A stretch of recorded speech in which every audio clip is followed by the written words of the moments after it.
सागर का बीएमसी अस्पताल इन दिनों इलाज से ज्यादा अंदरूनी खींचतान के लिए सुर्खियों में आ गया है। जब से यहाँ नए डीन डॉक्टर पीएस ठाकुर की पदस्थापना हुई है, तब से विवादों और लचर व्यवस्था ने यहाँ पर पूरी तरह शिकंजा कस लिया है। डीन के रवैये से यहाँ का सफाई कर्मचारी से लेकर नर्सिंग स्टाफ, जूनियर डॉक्टर और फैकल्टी सभी परेशान है। Gopal caterers tent and all event हमारे यहाँ सभी प्रकार के आयोजनों के लिए VIP tent, catering, flower decoration, balloon decoration, VIP entry. तो आज ही संपर्क करें। कैमरे के सामने न बोलने की शर्त पर कुछ डॉक्टरों ने बताया कि डीन गालीबाज है, हर बात पर गालियां देते हैं, दुर्व्यवहार करते हैं, अमर्यादित भाषा और शब्दों का प्रयोग करते हैं। जबकि एक जिम्मेदार डॉक्टर ने तो सार्वजनिक रूप से बीएमसी के एक व्हाट्सएप ग्रुप पर लिखा कि डीन चैम्बर में भाषा का स्तर देसी शराब की कलारी से भी नीचे गिर गया है। फैकल्टी और मातहतों को माँ बहनों की गालियां कौन देता है? मुझे 3 लोगों ने लिखित में यह जानकारी दी। इस पोस्ट से भी साफ होता है कि डीन साहब को गालियां देना पसंद है। इसी पोस्ट से पहले की गई पोस्ट में उन्होंने ये भी बताया कि किस तरह डीन उनके कंधे पर बंदूक रखकर चला रहे थे और फिर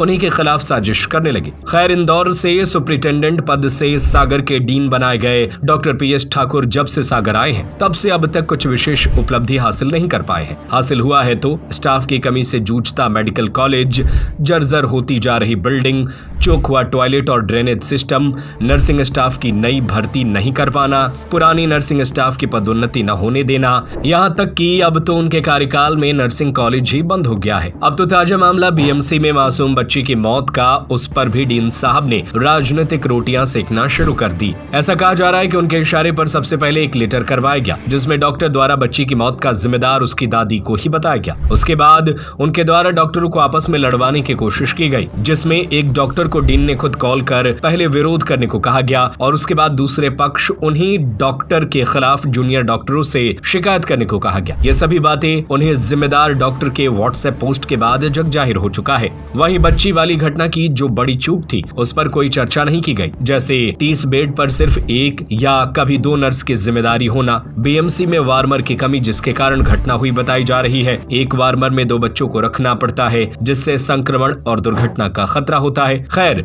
डीन साहब इंदौर से आए हैं। डॉक्टर दबी जुबान में उन्हें वापस इंदौर भेजने की मांग कर रहे हैं और कह रहे हैं कि बाहरी नहीं, स्थानीय डीन होना चाहिए, जो सालों के संघर्ष से बने मेडिकल कॉलेज को बदहाल होने से बचाए, वो भी भावनात्मक रूप से। Gopal caterers tent and all event हमारे यहाँ सभी प्रकार के आयोजनों के लिए VIP tent, catering, flower decoration, balloon decoration, VIP entry. Sagar संभाग का एकमात्र कैटरिंग जहाँ आपको मिलेंगे एक ही जगह पर वो सब कुछ जो आप चाहते हैं। Gopal caterers tent and all event हमारे यहाँ सभी प्रकार के आयोजनों के लिए वीआईपी टेंट, सभी प्रकार के मांगलिक कार्यक्रमों में स्वादिष्ट भोजन, VIP girl and boys batter counter, VIP salad counter, catering, flower decoration, balloon decoration, VIP entry. कार्यक्रम आपका, तैयारी हमारी। तो आज ही संपर्क करें Gopal catering tent and all event. Mobile number 7047716029।